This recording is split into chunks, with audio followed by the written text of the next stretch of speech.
देवभूमि उत्तराखंड में फिर हिला सियासी जमीन का नक्शा। एक सवाल के तूफान ने 2022 की फाइलें फिर खोल दी। उत्तराखंड में मुस्लिम बोतल से फिर बाहर आ निकला मुस्लिम यूनिवर्सिटी का जिन। कांग्रेस की मंशा पर घमासान। देवभूमि उत्तराखंड शांत पहाड़, हरियाली की गोद, लेकिन इन्हीं पहाड़ों के बीच सहसपुर की जमीन पर अब ऐसा सियासी भूचाल उठा जिसने सत्ता के गलियारों से लेकर सड़क तक सवालों की आग लगा दी है। सवाल जमीन का है, सवाल नीयत का है, और सवाल क्या उत्तराखंड की डेमोग्राफी से खेलने की कोशिश हुई। आज का ये खुलासा सिर्फ एक जमीन विवाद नहीं, ये फाइलों में दबी मंशा, पुराने फैसलों की परछाई और 2022 की सुर्खियों से जुड़ा एक चौंकाने वाला कनेक्शन है। चलिए आपको सब बताते हैं। सहसपुर, देहरादून जिला, यही वो इलाका जहां इस्लामिक शिक्षण संस्थान के नाम पर आवंटित बताई जा रही जमीन ने अब राजनीतिक तूफान खड़ा कर दिया है।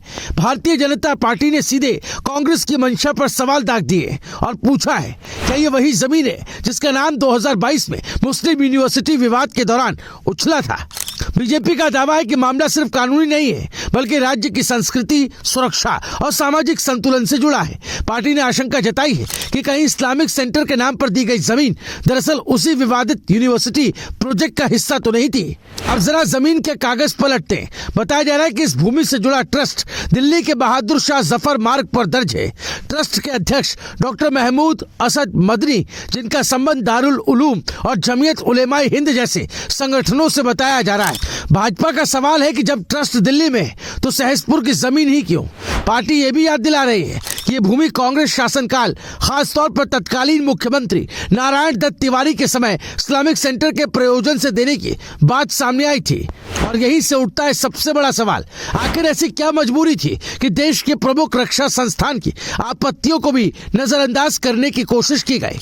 बीजेपी प्रदेश मीडिया प्रभारी मनवीर सिंह चौहान का आरोप है कि मुख्यमंत्री पुष्कर सिंह धामी उत्तराखंड में लैंड जिहाद और डेमोग्राफी बदलने की कोशिशों पर लगातार नजर रखे हुए। चौहान कहते हैं कि कांग्रेस ने पहले जो बीज बोए, आज उनके नतीजे इस जमीन पर दिखने लगे।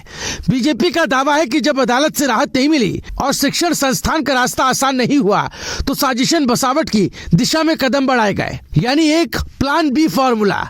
सबसे चौंकाने वाला दावा जमीन पर हुई प्लॉटिंग को लेकर है। बीजेपी का कहना है कि जो छोटे छोटे प्लॉट बेचे वो एक ही समुदाय विशेष से जुड़े लोगों के नाम है, और यही बात पार्टी को डेमोग्राफिक इंजीनियरिंग की ओर इशारा करती नजर आती है।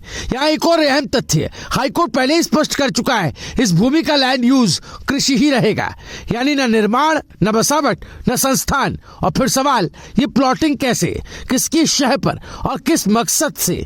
अब बात उस नाम की जिसने 2022 में उत्तराखंड की राजनीति में भूचाल ला दिया था, मुस्लिम यूनिवर्सिटी। बीजेपी खुलकर पूछ रही है, क्या 2022 में जिस यूनिवर्सिटी को इसी इलाके में बसाने की चर्चा थी, ये वही जमीन तो नहीं। अगर ऐसा है तो सवाल और भी गंभीर हो जाते हैं। बीजेपी का आरोप है कि कांग्रेस की तुष्टीकरण की नीति राज्य की सामाजिक संरचना से खिलवाड़ करती रही है। मनवीर सिंह चौहान का कहना है, डेमोग्राफी के साथ किसी भी सूरत में खिलवाड़ बर्दाश्त नहीं किया जाएगा।